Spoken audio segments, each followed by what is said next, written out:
Good morning बच्चों। बेटा आज हम बात करेंगे real depth and apparent depth की। मतलब कि पानी के अंदर जब कोई आपका कॉइन होता है या कोई भी ऑब्जेक्ट है और वो डूब जाता है और जब आप उसको देखते हो पानी के अंदर तो एक्चुअल में वो जितनी गहराई पर होता है आपको वो ऑब्जेक्ट उससे कम गहराई पर दिखाई देता है। ठीक है, यानी कि आप एक्चुअल में उस ऑब्जेक्ट को नहीं देखते हैं, उसकी इमेज को देखते हैं। कैसे देखते हैं आज आपको समझ में आ जाएगा कि एक्चुअल में क्या होता है।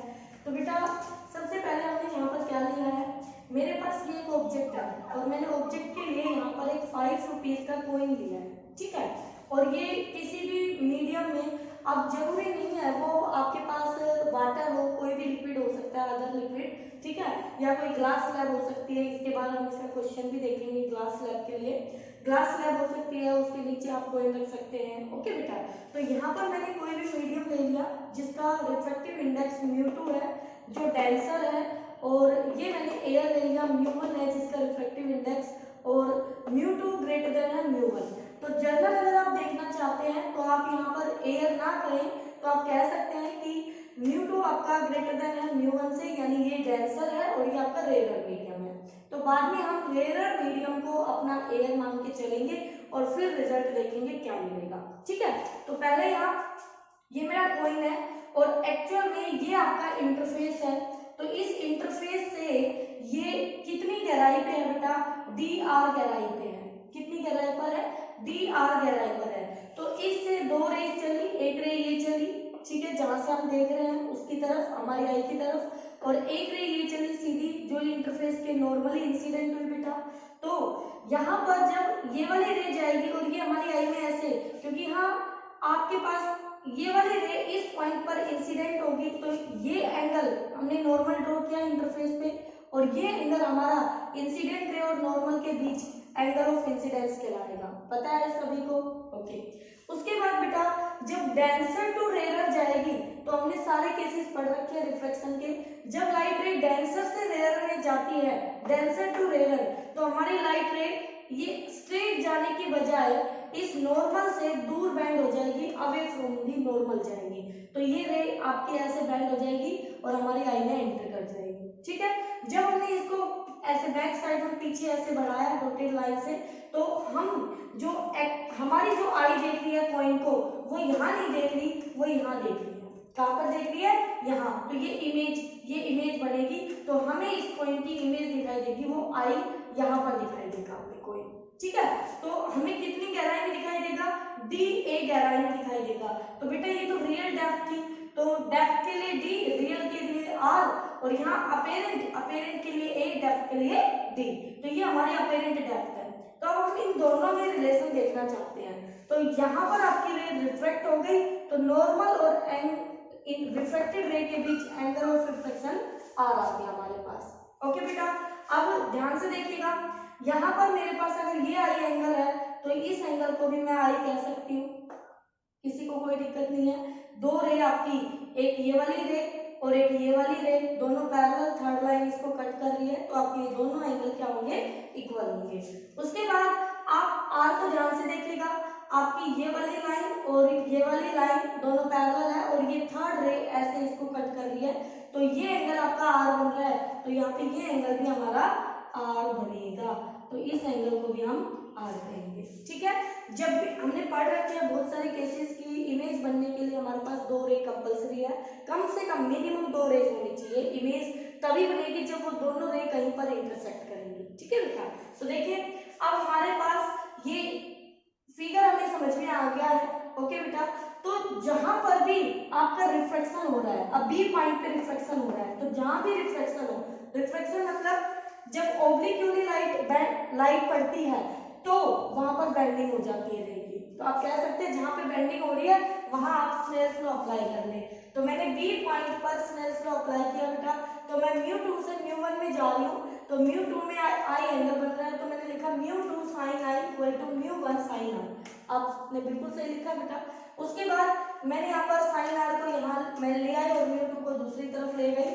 अब एक चीज का ध्यान रखना बेटा, जब हम इस केस को स्टडी कर रहे हैं तो ये जो बी पॉइंट होगा ये ए पॉइंट के नियर होगा, नजदीक होगा, क्योंकि उससे क्या होगा, हमें ये टॉपिक समझना आसान हो जाएगा हमारे लिए, ठीक है। तो ये बी पॉइंट जब नजदीक होगा तो ये आर और आई एंगल, अब देखो अगर यही एंगल हम स्मॉल कर दे तो ये रे ऐसे हो जाएगी, ये रे ऐसे हो जाएंगी, तो नजदीक पॉइंट आ जाएगा ना बी हमारा, तो बी पॉइंट नजदीक आएगा तो आप ये कह सकते हैं आई और आर आपके क्या बनेंगे, स्मॉल एंगल्स बनेंगे, ठीक है, small incidence and small reflection, okay बेटा। तो यहाँ पर जब स्मॉल एंगल्स होंगे तो हम इस साइन को और साइन आर को साइन आई को tan आई और tan आर से रिप्रेजेंट कर सकते हैं, क्योंकि आपको पता है स्मॉल वैल्यूज के लिए इन दोनों की वैल्यूज अप्रोक्सीमेटली साइन और tan की इक्वल आती है, ठीक है। तो मैंने इनको फॉर स्मॉल एंगल्स रिप्लेस कर दिया है tan आई से और tan आर से, तो आपकी यही result tan I by tan R equal to हो जाएगा μ1 बाई μ2। अब बेटा tan की वैल्यू लिखनी है मुझे, तो ट्रायंगल देखना ध्यान से ए बी ओ, भाई ए बी फिक्स है, दोनों के लिए ए बी चाहिएगा हमें, दो पॉइंट ही आपको दिखाई दे रहे हैं और एक इमेज है, एक ऑब्जेक्ट है, तो एक बार ए बी से ओ ट्रायंगल बनेगी, एक बार ए बी से आई ट्रायंगल बनेगी। ए बी से ओ बनेगी तो आई एंगल है, ये बेस होगा, ये इसका परपेंडिकुलर होगा, और जब हमारा ए बी आई ट्रायंगल लेंगे तो आर एंगल बनेगा और ए बी हमारा परपेंडिकुलर होगा और ए आई हमारा बेस होगा। तो टेंजेंट होता है परपेंडिकुलर अपॉन में बेस, तो मैंने दोनों की वैल्यूज लिख ली ट्रायंगल से, tan आई की वैल्यू हो गई ए बी अपॉन में ए ओ, ओके, और tan आर की वैल्यू हो गई ए बी अपॉन में ए आई, तो ये ए बी अपॉन में ए आई आ गया। इन दोनों की वैल्यूज को उठा के हम इक्वेशन इसको 1 कह सकते हैं, तो इक्वेशन 1 में रख देंगे, तो आप कह सकते हैं इक्वेशन 1 क्या आ जाएगी आपकी, इक्वेशन 1 इंप्लाइज, तो यहाँ पर दोनों वैल्यूज को रखा A B upon A O, A B upon A I, तो ए बी से ए बी कैंसिल हो गया बेटा, और ये आ गया पलट के ऊपर गई ए आई अपॉन में ए ओ, और ये आ गया μ1 बाई μ2, ठीक है। अब देखिए ध्यान से, ए आई जो है वो तो मेरी अपेरेंट डेप्थ है, ये ए आई, और जो ए ओ जो है डिस्टेंस वो तो मेरी रियल डेप्थ है, तो real depth apparent depth upon में रियल डेप्थ आ गया मेरे पास μ1 बाई μ2।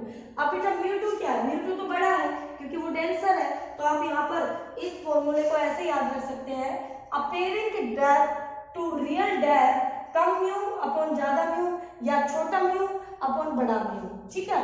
आप इसको छोटा म्यू अपॉन बड़ा म्यू जैसे भी आपको याद रखना है वैसे आप इसको याद रख सकते हैं, ठीक है। उसके बाद जब इसी रिजल्ट को मैं डी आर को उधर ले जाऊं रियल डेप्थ को, तो अपेरेंट डेप्थ आ जाएगी मेरे पास रियल डेप्थ इनटू में μ1 बाई μ2। अब मैंने कंडीशन पुट कर दी यहाँ पर, अगर मेरे पास सराउंडिंग मीडियम एयर है, यानी कि जो हमारा फर्स्ट मीडियम है, रेयर मीडियम है, अगर वो एयर है तो μ1 1 हो जाएगा और μ2 को हम म्यू पुट कर देंगे, तो ये रिजल्ट अपेरेंट डेप्थ का हो जाएगा रियल डेप्थ अपॉन में म्यू। तो यानी कि जब हम डेंसर से रेयरर में देखेंगे, यानी रेयरर मीडियम से डेंसर मीडियम में रखी हुई कोई चीज हम देखेंगे तो वो अपनी रियल डेप्थ से म्यू टाइम्स कम हो जाएगी, कम डेप्थ पे हमें दिखाई देगी, ठीक है। तो उसकी जो अपेरेंट डेप्थ आएगी वो रियल डेप्थ की 1 बाई म्यू टाइम्स होगी, ओके बेटा। तो यहाँ से डी आर आप देखें तो डी आर बाई डी ए आपके पास आ जाएगा, डी आर बाई डी ए आपके पास आ जाएगा म्यू, क्या आ जाएगा म्यू, डी आर ये हम टर्म नीचे ले जाए ये इधर ले आए, तो D R by D A आ जाएगा हमारे पास म्यू। अब देखिए ये म्यू अगर ग्रेटर देन 1 है, अगर ग्रेटर देन 1 है बेटा, तो ये रेशियो भी 1 से ज्यादा होगा, तो रियल डेप्थ अपेरेंट डेप्थ से ज्यादा होगी, बड़ी होगी। मींस यहाँ से प्रूव हो जाता है कि अगर हम रेयरर से डेंसर में कोई रेयरर मीडियम से डेंसर मीडियम में रखी हुई कोई चीज देखेंगे तो उसकी जो अपेरेंट डेप्थ होगी वो रियल डेप्थ से कम होगी, ठीक है। तो यहाँ से आप ये प्रूव कर सकते हैं, ओके बेटा।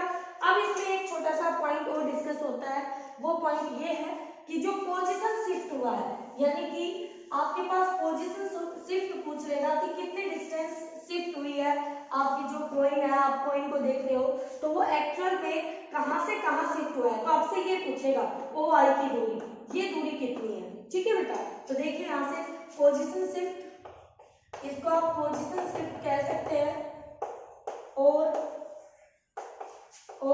अपेरेंट शिफ्ट भी कह सकते हैं। अपेरेंट होता है जो परमानेंट ना हो बेटा, ओके, एक्चुअल ना हो, अपेरेंट शिफ्ट।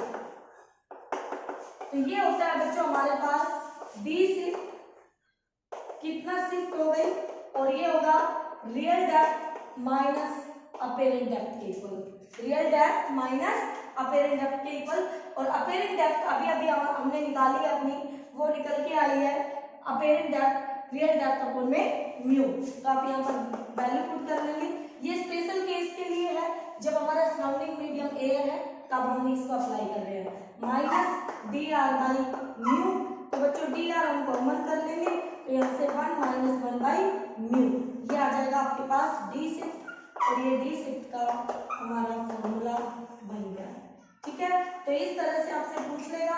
अब यहाँ पे बहुत सारे क्वेश्चन बन जाते हैं, आपसे एक ग्लास स्लैब दे देगा, उस ग्लास स्लैब के नीचे कॉइन रख दिया है, तो कॉइन, वो कॉइन कितनी उसकी अपेरेंट डेप्थ होगी वो पूछ लेगा, या कितना वो अपेरेंट शिफ्ट हुआ है ये पूछ लेगा।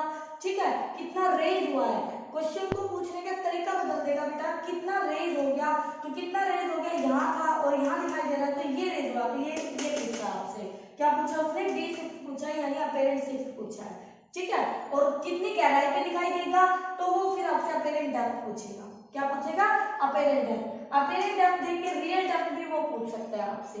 ओके, तो नेक्स्ट वीडियो में हम इसके न्यूमेरिकल डिस्कस करेंगे, तो आप इसको अच्छे से पढ़े, बहुत ही इंपॉर्टेंट टॉपिक है हमारा। ओके बच्चों।